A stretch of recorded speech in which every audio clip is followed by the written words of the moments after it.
What else could possibly go wrong with this? And I'm going to regret saying that, because I know I'm going to be using that clip at a later date.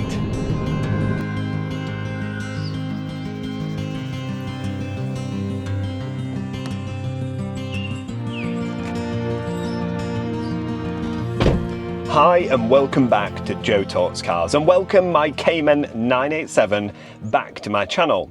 Now this car has undergone thousands of pounds worth of maintenance spent on it to keep it running and keep it looking as good as it currently does.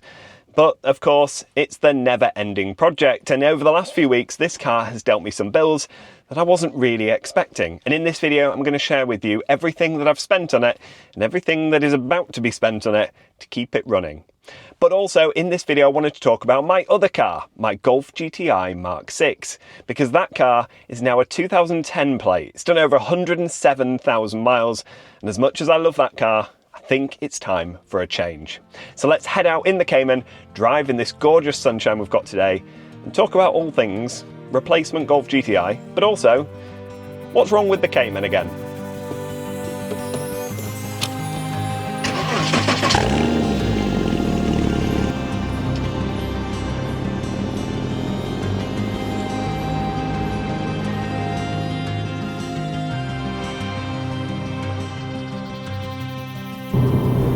So why is now the time to start looking for a replacement for my Golf GTI? Well, quite simply, the car has got quite old and my life has just outgrown the car. Since starting YouTube and since buying that car, I've now got a couple of kids, a big dog, and a lot of things to carry around with us at all times, meaning it's just too small. There's no way of getting around the fact that the car is not big enough. Couple that with the fact that it's a manual and I'm more in favour of an automatic these days, means there's a lot of things that I don't necessarily like about it. Now I'm not here to say that the Golf GTI hasn't been amazing, and it's one of those cars that I always said I would own. There's a few cars that I know I'll own at some point in my life.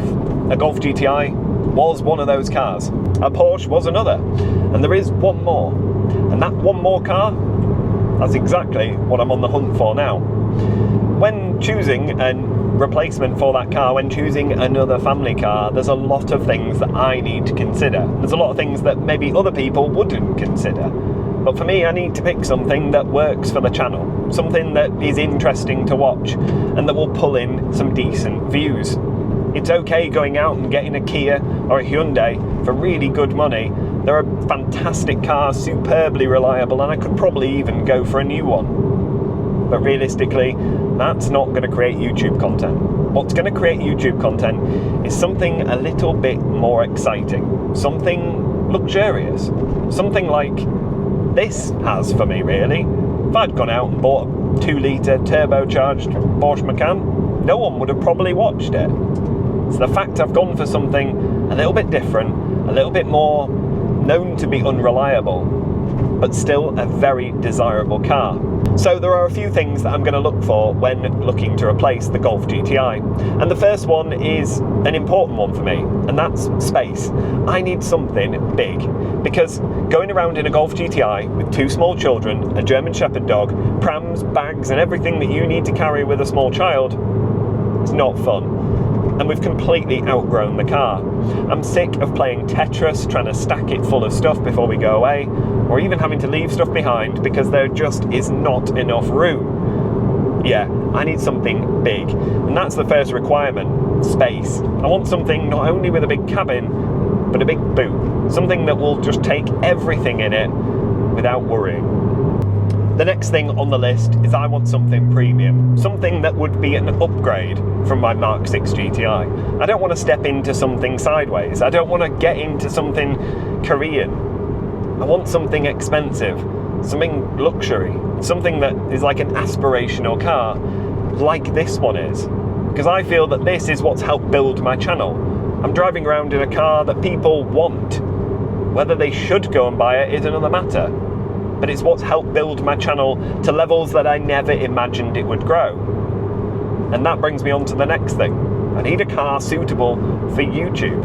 I make YouTube videos. It's where I get a lot of my money from. And if I can introduce a family car onto the channel, which pulls in new subscribers and new viewers and more interest, it'll help financially. It'll start to pay for the car. And I want to bring something to the channel, something new and something exciting.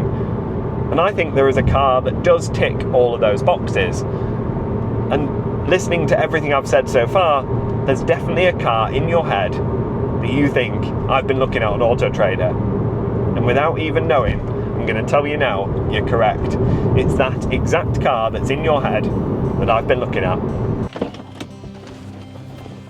And that car, if you haven't already guessed, well, it's of course the Range Rover. Either the Sport or the full fat one can be had for the price of a second-hand Golf R. You might be thinking I've gone mad. I probably have, but you tell me that that wasn't the car that you had in your head. Range Rovers tick boxes in a lot of ways, and for a family car / YouTube car, I don't think I can go far wrong.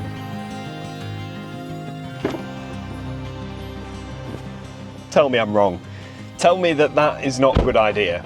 Put me off in the comments. But realistically, what other car ticks all of those boxes? Something that people will want to see.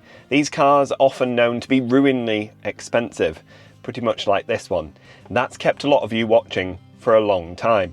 I think adding a Range Rover into the equation could add a completely different level of content.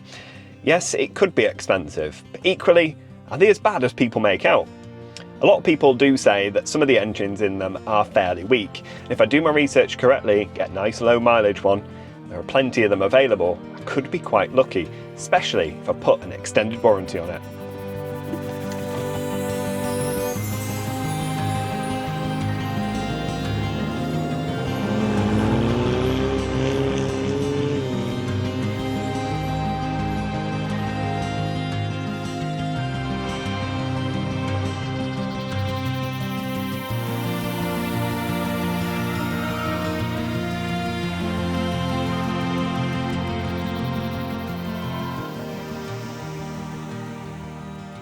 So, the moment you've all been waiting for. What is wrong with my Cayman again? Well, it's had two issues, one of which has actually already been sorted, and both of which are water related. And no, it's not the coolant crossover pipes, although it does actually link to those as well. The first thing was the water pump. Driving along the last few months, I've just felt the car just sounded different. I didn't know whether it was the exhaust, it just had a burbly, grinding kind of noise coming from just behind my head. I put that down to a water pump. I couldn't think what else it could be. The car was driving fine, it was cooling and heating and cooling and doing everything properly, just had an annoying rattle. Took it into the garage and I was correct. New water pump needed, although this time the bill was only £400. But while it was in there, they found something far, far worse. Over the last few weeks, I have found the car to be making some knocking noises from the front and rear. Dodgy, worn out suspension components, perhaps. Took it into the garage and they confirmed that. It needed 4 lower arms, which I wasn't surprised about. A very expensive job, but something that would stop the rattling and make the car handle that little bit tighter. The issue was, they couldn't get the bottom arms off. The reason being? The subframe was rotten.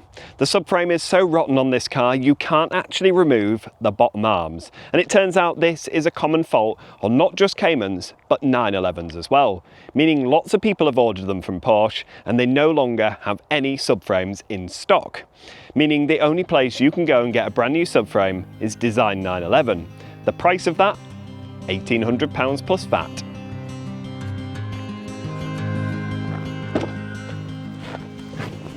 Yes, you heard that right.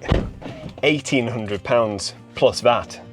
So I'm going to be in for a near £4,000 bill to replace the subframe, the 4 bottom arms, more than likely some other bits that they find along the way.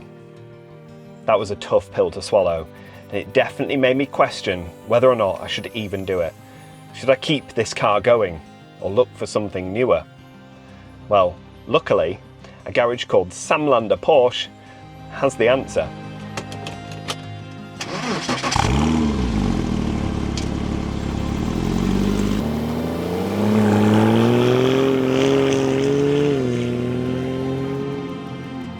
That night, Sam from Sam Lander Porsche gave me a call and told me not to worry.